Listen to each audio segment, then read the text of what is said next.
قطر میں امریکی سفارت خانے میں حملوں کا خدشہ۔ قطری وزارت داخلہ نے امریکی سفارت خانے کے آس پاس کی آبادیاں خالی کرنے کا حکم دے دیا۔ قطری حکومت نے دارالحکومت دوحہ میں امریکی سفارت خانے کے اطراف رہنے والے شہریوں کو عارضی طور پر محفوظ مقامات پر منتقل کرنا شروع کر دیا ہے۔ قطر کی وزارت داخلہ کے مطابق یہ اقدام عوامی سلامتی کو برقرار رکھنے کے لیے احتیاطی تدابیر کے طور پر کیا جا رہا ہے۔ حکام کا کہنا ہے کہ متاثرہ رہائشیوں کے لیے مناسب و متبادل رہائش کا بھی انتظام کیا گیا ہے۔ قطری وزارت داخلہ کے مطابق یہ تمام اقدام ممکنہ خطرات سے بچاؤ اور شہریوں کے تحفظ کو یقینی بنانے کے لیے کیے جا رہے ہیں۔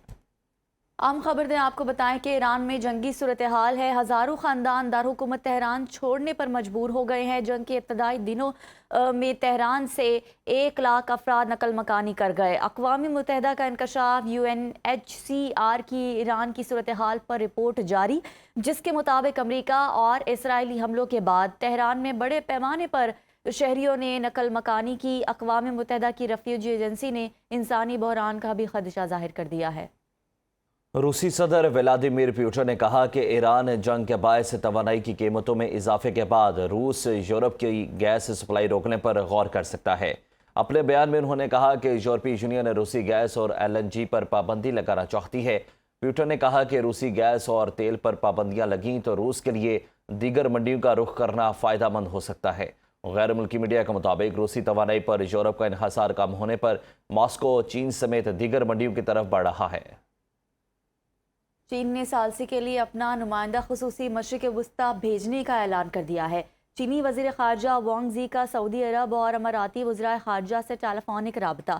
چینی وزیر خارجہ نے کہا ہے کہ تنازعات میں شہریوں کے تحفظ کی سرخ لکیر کو عبور نہیں کیا جانا چاہیے۔ توانائی اور غیر عسکری اہداف پر حملے نہیں کرنے چاہیے۔ جہاز رانی کے لیے بحری راستے محفوظ ہونے چاہیے۔ اختلافات پرامن طریقے سے حل کرنے کے سعودی موقف کو سراہتے ہیں۔ مشرق وسطی کی صورتحال کے باعث فلائٹ آپریشن شدید متاثر۔ PIA کو متحدہ عرب امارات کے لیے یومیہ 2 پروازوں کی اجازت مل گئی ہے۔ ادھر سعودی ایئر نے پشاور ایئرپورٹ کے لیے پروازوں کو 6 مارچ تک معطل رکھنے کا اعلان کیا ہے، جبکہ یورپ اور کینیڈا کی فلائٹس ایرانی فضائی حدود کی بندش کے بعد افغانستان پھر تاجکستان سے ہو کر جا رہی ہیں۔ ایمریٹس ایئر لائن نے دبئی سے جانے والی پروازوں کو 7 مارچ تک معطل کرنے کا فیصلہ کیا ہے۔ ایئر عربیہ کی پروازیں 9 مارچ تک معطل رہیں گی۔ کئی غیر ملکی ایئر لائنز اپنے شہریوں کو UAE سے انخلاء کے لیے خصوصی پروازوں کو چلا رہی ہیں۔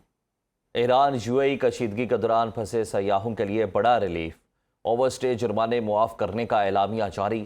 متحدہ عرب امارات نے فضائی حدود کی بندش سے متاثر مسافروں کے لیے زائد قیام جرمانے معاف کرنے کا اعلان کر دیا۔ سیاحتی ویزے پر موجود یا رہائشی ویزا منسوخ کر چکے وہ افراد جو فلائٹس معطل ہونے کے باعث روانہ نہ ہو سکے، انہیں جرمانہ ادا نہیں کرنا پڑے گا۔ وفاقی اتھارٹی برائے شناخت، شہریت، کسٹمز اور پورٹس سیکیورٹی کے مطابق استثناء 28 فروری 2026 یا اس کے بعد عائد ہونے والے جرمانوں پر لاگو ہوگا۔ آئیں کشیدگی کم کرتے ہیں۔ ایرانی صدر مسعود پزشکیان نے خلیجی ممالک کو پیغام پہنچا دیا۔ انٹرویو میں مسعود پزشکیان نے کہا کہ تہران کے پاس خلیجی ممالک میں امریکی تنصیبات پر حملے کرنے کے علاوہ کوئی چارہ نہیں۔ ایران سفارت کاری کے ذریعے کشیدگی کم کرنے کی کوشش کر رہا تھا۔ اسرائیل اور امریکہ نے حملہ کر کے جوابی حملوں کے علاوہ کوئی چوائس نہیں چھوڑی۔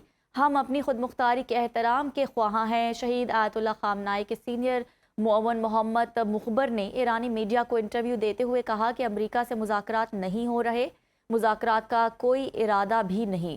تہران واشنگٹن پر بالکل اعتماد نہیں کرتا۔ قطر میں امریکی سفارت خانے میں حملوں کا خدشہ۔ قطری وزارت داخلہ نے امریکی سفارت خانے کے آس پاس کی آبادیاں خالی کرنے کا حکم دے دیا۔ قطری حکومت نے دارالحکومت دوحہ میں امریکی سفارت خانے کے اطراف رہنے والے شہریوں کو عارضی طور پر محفوظ مقامات پر منتقل کرنا شروع کر دیا ہے۔ قطر کی وزارت داخلہ کے مطابق یہ اقدام عوامی سلامتی کو برقرار رکھنے کے لیے احتیاطی تدابیر کے طور پر کیا جا رہا ہے۔ حکام کا کہنا ہے کہ متاثرہ رہائشیوں کے لیے مناسب و متبادل رہائش کا بھی انتظام کیا گیا ہے۔